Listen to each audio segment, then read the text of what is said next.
if you're trying to create that life that you want, you have to borrow a different mindset. Woo! Right? Preach it, preach you have it. to borrow somebody else's mindset.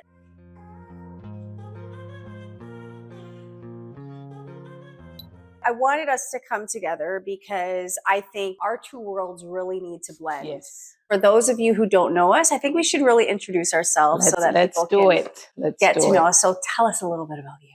I am Keisha Bailey, wealth coach and CEO of Profit Jumpstarter. I spend my days helping persons to build wealth. Specifically, what I do is I teach hands-on practical strategies that you can implement right now so that you can turn the money that you're making into generational wealth, because that's what we want.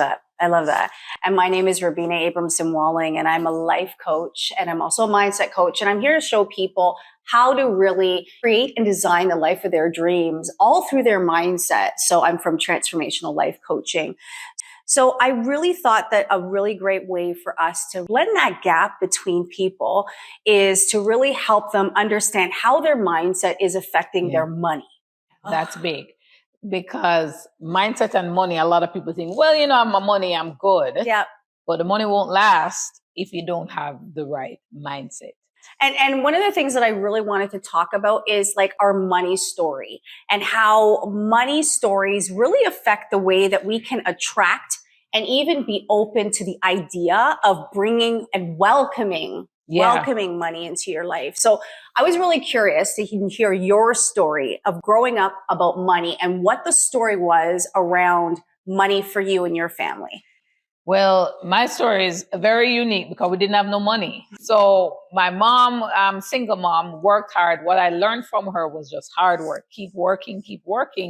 And whenever there'd be, additional expenses that were needed, she would do some overtime. Yep. We got by. We were very happy, but there was never any excess. Yeah. And so growing up, I always thought, well, this is it. As long as you're getting by, you're okay. Right. And for my mom, she always says, as long as I can pay my bills, I'm okay. True Jamaican mom. I just want to pay my bills by the grace of God. When it pay, I am good. And that's really interesting because I think my family and our money story was very similar, different backgrounds. So my father's from Trinidad, my mom's Canadian. And, my mom grew up really poor. Like there were 12 kids in one room. And I remember there were talks about bills and there were talks about we can't afford that or we can't have that right now. And always the mentality was money is hard to come by. And I really, really started to challenge that belief as I got older because I realized that wasn't my story. That was their story. So I'm really interested to find out a little bit about how you switched your story because you took your circumstance. And I always say to people, you're not your circumstance. You are not. Yeah. And how did you switch it? So the thing for me was studying. Because my mom reinforced that. Study your book, because education was the way for most of us to get out, right? Education would be your ticket out. Yes. But when I finished, undergrad and then started working, so I was lucky enough to get a job in finance. Mm-hmm. And my first boss, he became my mentor. And so for him, his money philosophy was very different. It was money comes and goes. I need to be very good at turning that money over. When it comes, I need to take it to make more money. More will come. I'm going to take that to make more. And then this will keep building. And that's how I build wealth. So I learned that from him. I learned about investing. Slowly over time, my money story started to change. And it's a new circumstance that, pushed me to say, all right, let me see how much money I can make being here. So I use it as a game. But let me test it out and see if these principles work. And they did. So as a mindset coach, you see how you talked about, you gamified it. You made it fun. Yeah. So what most people don't do is they don't do that. And so it becomes a scarcity mindset when it comes to money. And so what happens is they're afraid. Yeah. And when we're afraid, we really can't draw in more of that. So one of the things that I believe is that money is energy. And yes, it is currency that we rely on heavily, but we need to exchange that money with a good feeling. Yeah. When there's a bad feeling, it doesn't work out. Broke. You end up being broke. But that's funny you mention that also, because when clients start working with me, a lot of them are making good money. Yeah. They're making really good money, but that scarcity mindset is still there. And so what they do when they get paid, they tuck the money in a savings account and they say, Keisha, I'm just so happy to wake up every day and just look on my balance because that's security for me. And one of the first things we have to do is start unwinding that mindset to say, well, the money is not performing. Right. You're looking at it. It's there. Is it growing? Yeah. No. We talk about money always has to be in circulation. But when you have that mindset that it needs to be tucked away, that you're seeing, and it just needs to be sitting there just in case. It sits there, and what happens? Dead money don't make no money. I say that all the time because when it's just sitting there, it's really losing value. So what kind of advice would you give somebody who is like, okay, yeah, I'm ready to make my money, make money. I am scared. How do you help them kind of switch over? So it's evidence-based, I love that. I call it, but show them what money can do. So one thing I would do is walk a client through exactly the potential of their money to say, hey, did you know that if we put the money in this type of investment, these are the things that could happen? And then I show them real examples. I show them my examples from my life and say, hey, my first property, this is the movement. This is the income I'm getting. My second property, this is what's happening. My portfolio of stocks, this is what's happening. And then we talk about, other case studies that are out there and say, hey, this is the potential of your money.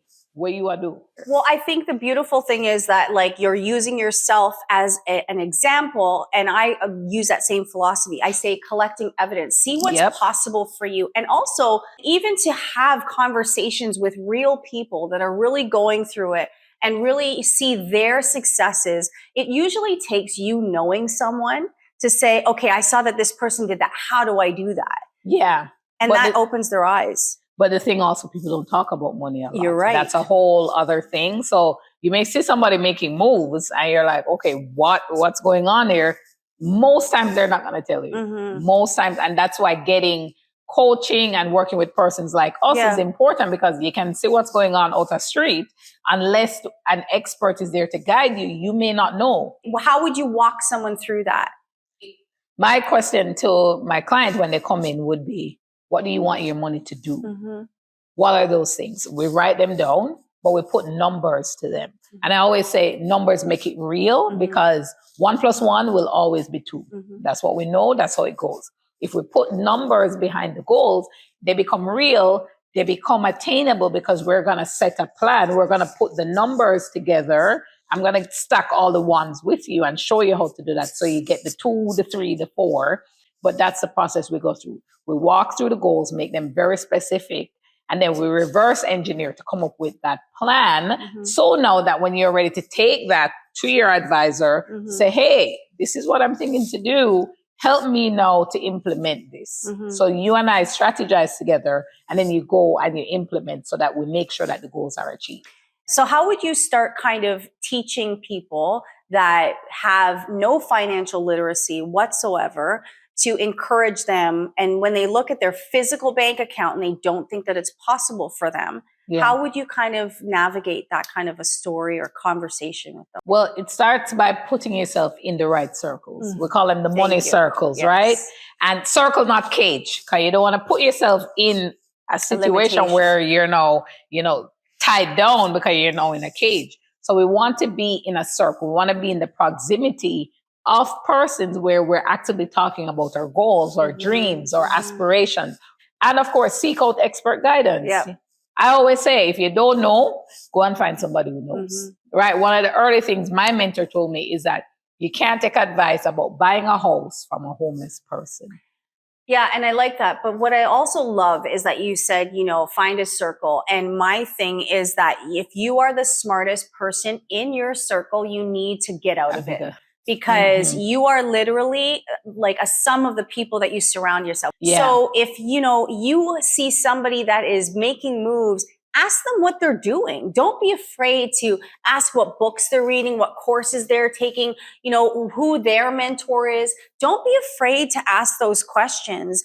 I always say that next level of you requires a new mindset. It requires new skills. It requires a new crew. It requires all these new things. Yeah. And it's critical because it starts up here, because if you can't believe that, hey, I could own that house, you have to believe first. Then, believe it or not, the actions come together. Right. They fall into place. And little before you know, you have that house on the beach. You're walking out, overlooking the ocean, right? Yeah.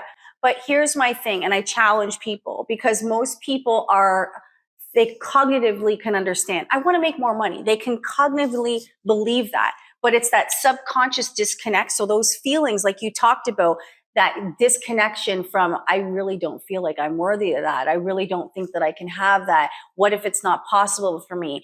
If you're trying to create that life that you want, you have to borrow a different mindset. Woo!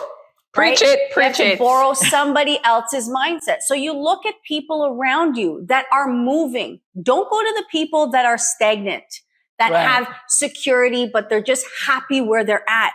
I'm always about moving forward and taking action to make those moves. So you got to have somebody that you're accountable to, because your subconscious is going to be wired to those old behaviors that are going to keep you where you're at. Like, it's on you. It is your responsibility to change your life, right? Most of us don't think we have the power to do that, but it's a decision. Yeah. And, you know, I was thinking about this driving over, like, successful people, and this is not by any means determined by your money, but successful people make decisions fast.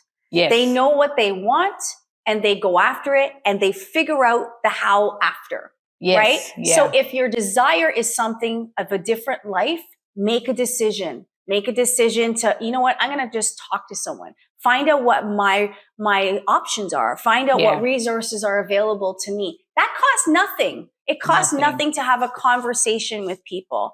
And then figure out the how after. The why is what you need to question. So one of the things I would like to leave people with is, you know, what is your why? Why do you want to create a different version of your life for yourself? Why do you want to maybe increase your financial abundance? What is the why there? And then make a decision based on that. And it can't be something flaky that you're literally, well, it's true. If your why is something superficial and weak, you're gonna let it go easy. When some kind of little challenge comes, you're gonna leave it. Because, it's not for me. It doesn't work for me. Or my money can't do that. That's nonsense. Your why is not big enough. Yeah. The whys can be weak. It can be examples of weak. Maybe we do that. So you can know that we can say weak whys are, I just want to get that bag. Or that car. I need that new handbag, or I need that new shoe. I need this. The why has to be bigger. It has to be bigger than you. Yes. When you think about the why, you should be getting goosebumps. Yeah. Your eyes should be watering up, tearing up, and you say, whoa, this is really deep. And I really want to even stretch them that much more and say, make the why almost absurd. I want you to set bigger goals, because if you set bigger goals, guess what? It's going to be a bigger goal than the one that you would naturally set. So you're actually, 10xing yourself instead of just doing what you think you know you can do. Yeah, you can do more. Yeah. Hold it more. How do people get in touch with you? So I am on IG, Profit Jumpstarter, YouTube, Profit Jumpstarter. That's where we are. That's where we hang out. Lots of videos there to teach you exactly what you need to do to build lasting generational wealth. So my website is www.robinaabramsonwalling.com, or on Instagram, Robina Walling, or on TikTok, Robina Walling, or Transformational Life Coaching on YouTube. If this was helpful, drop in the comments. Let us know which part really resonated with you, and maybe people want to hear more. Yeah, I agree. Drop in the comments. Let us know. Thanks, girl. Yeah, this was great. See y'all. Bye.